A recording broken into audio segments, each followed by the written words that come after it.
Hello dear students, कैसे हैं आप सब। आई होप कि आप सब बढ़िया होंगे यार, और तैयारी आपकी ठीक ठाक चल रही होगी। आज के यार ये वीडियो उन लोगों के लिए बहुत खास है जो लोग जे 2026 के लिए प्रिपरेशन कर रहे हैं। वो स्टूडेंट जो इस समय क्लास 12th में हैं और 11th उनका या तो बैकलॉग हो गया है, और कुछ स्टूडेंट ऐसे भी जिनका 11th भी बहुत बढ़िया था और 12th में वो इस समय आए। तो क्या है उनका रोड मैप, आज इस बारे में पूरा हम लोग डिस्कशन करेंगे। मेरे साथ सुनील सर हैं, मैथ फैकल्टी, और रवि सेन, केमिस्ट्री फैकल्टी। तो सर बात करते हैं कि वो बच्चे जिनका 11th बैकलॉग हो गया है वो लोग क्या करें, मतलब, और 12th उनका स्टार्ट हो गया, अब उनको 12th भी कवर करना है और 11th वो कैसे कवर करें, इसके बारे में सर आप क्या कहेंगे। नमस्कार सर एंड नमस्कार मेरे प्यारे मित्रों। जिन बच्चों का जैसा सर बता रहे हैं कि 11th बहुत वीक हो गया है या बर्बाद हो गया है, काफ़ी बैकलॉग था, या 11th में उन लोगों ने इतना अच्छे से ध्यान नहीं दिया, तो मेरा जो अनुभव ये कहता है कि 11th में बच्चे इतना तो पढ़ लेते हैं कि उनको 11th का बेसिक तो आइडिया होता ही है, बस उनसे वो ट्यूशन नहीं बन पाते। तो उन बच्चों को अभी 11th का बिल्कुल ना पढ़कर केवल और केवल 12th वाले बच्चों के सिलेबस पे ही फोकस करना चाहिए। बिल्कुल सर, बिल्कुल।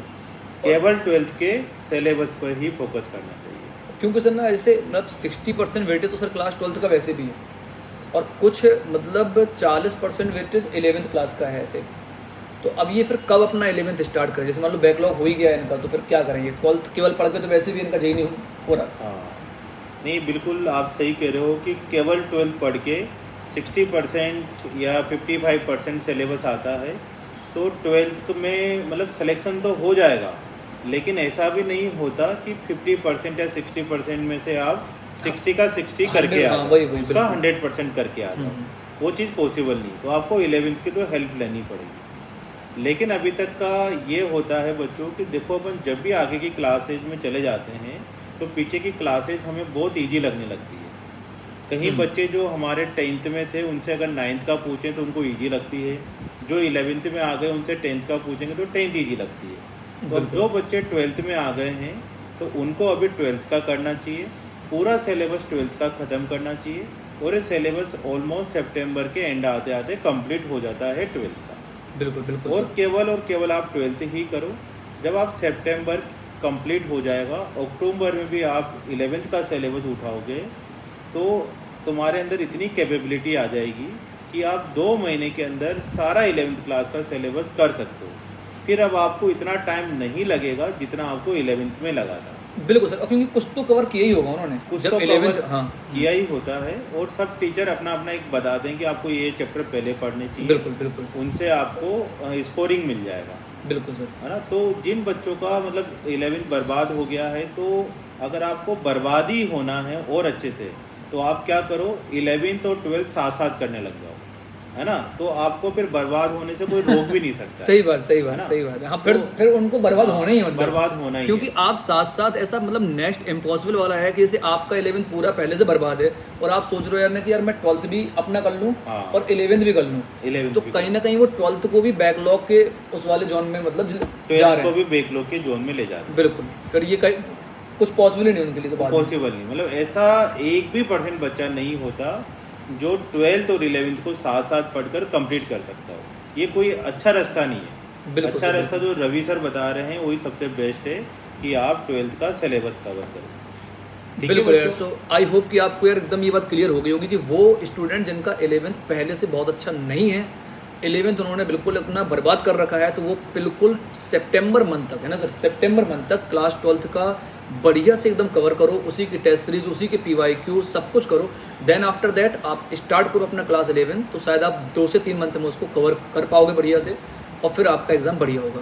अच्छा सर, अब वो स्टूडेंट जिनका 11th भी बहुत बढ़िया था, उन्होंने पूरा थ्रू आउट द सेशन अच्छा किया क्लास 11th में, और अब वो 12th में आए, तो वो कैसे उसको बैलेंस करके चलें कि 11th भी उनका बिल्कुल मिस ना हो अब, और 12th भी बढ़िया करते रहें। तो उन बच्चों के लिए देखो, उनके सिलेक्शन होने के ऑब्वियसली चांस तो बढ़ ही जाएंगे। बिल्कुल बिल्कुल सर। लेकिन उन बच्चों के साथ एक प्रॉब्लम तब आती है कि उनको 11th सब कुछ आ रहा होता है, लेकिन जब पेपर देने जाते हैं तो उनके उतने बेहतरीन नंबर नहीं आते। बिल्कुल सर। तो उसके पीछे क्या फिलोसॉफी होती है कि जब भी बच्चे 11th की तैयारी कर रहे होते हैं तो सिंगल चैप्टर के टेस्ट होते हैं, और उन चैप्टर से केवल उसी चैप्टर के क्वेश्चन पूछे जाते हैं। बिल्कुल। लेकिन जो जेई का पैटर्न है बच्चों, उसमें मिक्स चैप्टर के कंसेप्ट है।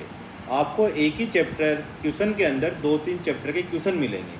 तो वैसी प्रैक्टिस आप 11th में किसी भी कोचिंग के अंदर नहीं मिल रही होगी आपको प्रैक्टिस के लिए। तो अब बात आती है कि उन बच्चों को क्या करना चाहिए। तो उन बच्चों का अगर 11th अच्छा है तो उनको एक प्रीवियस ईयर्स वाली बुक परचेज करनी चाहिए। बिल्कुल सर। ठीक है, वो MTG ले सकते हैं, दिशा पब्लिकेशन ले सकते हैं। हमें कहीं से कोई कमीशन नहीं मिलता है, तो आप कोई से भी पब्लिकेशन हाँ, की बिल्कुल। बुक ले कोई सकते कोई इसको ये ना कहें कि भैया हाँ, आपने कोई बुक सजेस्ट कर दिया। कोई बुक सजेस्ट एग्जैक्टली, मतलब आप किसी भी मतलब एडिशन की बुक ले लो, कोई भी ऑथर कुछ भी हो, उसमें ऑथर वाला कोई सीन ही नहीं है, एडिशन कोई भी हो आप ले लो, किसी का भी पब्लिकेशन हो, बस PYQ बढ़िया हो। लेकिन काफ़ी हद तक सर एररलेस, मतलब मुझे तो MTG और दिशा हाँ। ठीक ठाक लगे।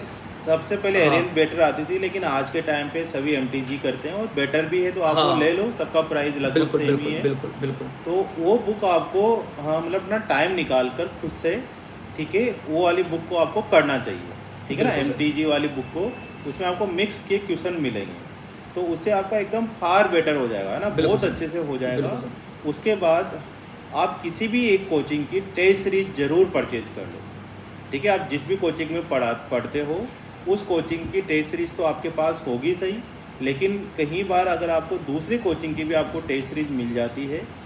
ये दूसरी वाली तभी लेनी है जब पहली वाली अगर बिल्कुल। अच्छे से नहीं करवा रहे। बिल्कुल। अगर जैसे कुछ अच्छी कोचिंगें हैं जो ऑलरेडी बहुत अच्छा करवाती है, तो उनको करने की ज़रूरत नहीं है, दूसरी कोचिंग की लेने की ज़रूरत नहीं है, लेकिन बहुत नॉमिनल प्राइस में आपको मिल जाएगा। तो आप वो टेस्ट सीरीज ज़रूर फॉलो करो।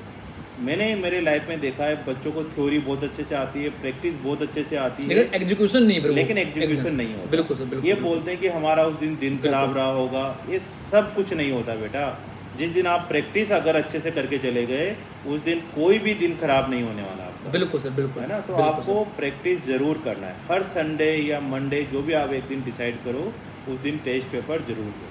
तो ये जो सर ने बात बताई, ये क्लास वो स्टूडेंट जिनका 11th बहुत बढ़िया था यार, और अब वो 12th में आए हैं, उनके लिए ये मंत्र है कि आपको कोई ना कोई टेस्ट हफ्ते में एक दिन 11th का देना ही देना है, और 12th आप साथ साथ अपना कवर करते रहो यार, यही आपके लिए है। और सर उनका सिलेक्शन तो मतलब ऐसा ना कि फिक्स ही है, मतलब जिन बच्चों ने 11th बहुत बढ़िया से कर रखा है, बट टेस्ट उनके लिए ना बहुत मतलब वरदान साबित होगा, मतलब टेस्ट भी साथ साथ उन्होंने कर लिए तो और इसके साथ साथ मैं अब उन दोनों बच्चों के लिए कहना चाहता हूँ कि जिनका 11th बर्बाद हो गया है, वो सितंबर में एक बार हमसे दोबारा आकर मिले, हम एक नया वीडियो निकालेंगे। बिल्कुल सर। तो उस टाइम पे आपको कुछ ऐसी चीज़ें बताएंगे जो आपको सिलेक्शन की तरफ लेकर चली जाएगी। बिल्कुल। ठीक है, तो आप हमारे नेक्स्ट वीडियो का थोड़ा सा बने रहें, जो कि सितंबर में आएगा।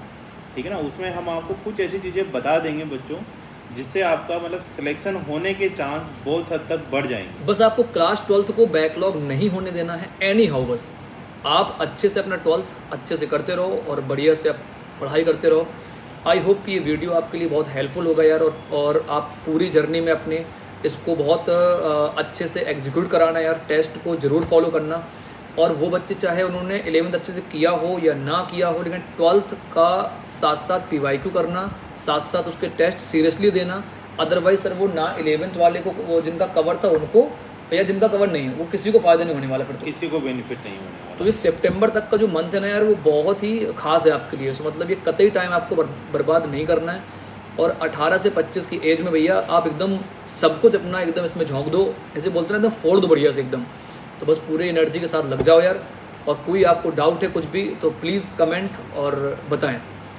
अपने रवि सर है जो कहते हैं कि अभी मतलब प्यार किसी लड़की से ना करके आपको मतलब 3 गर्लफ्रेंड बना लेनी चाहिए, है ना। एक का नाम है फिजिक्स, और एक दूसरा नाम केमिस्ट्री केमिस्ट्री, और तीसरे का मैथ्स। बिल्कुल अगर बिल्कुल तुम सर। इसको शिद्दत से चाहोगे तो आप लोगों को ये ऐसी जगह पे ले जाकर पहुंचा देगी बच्चों, बिल्कुल जो भी जहाँ- आपके ड्रीम्स हैं हाँ। वो सारे आपके फुलफिल होने वाले हैं फिर। सारे फुल। हाँ, बिल्कुल ठीक है, सर, ये बिल्कुल। मजाक वाली बात थी हम लोगों के लिए, लेकिन मेन पर्पज आपको बच्चे 12th का सिलेबस ही कवर करना है। बिल्कुल बिल्कुल।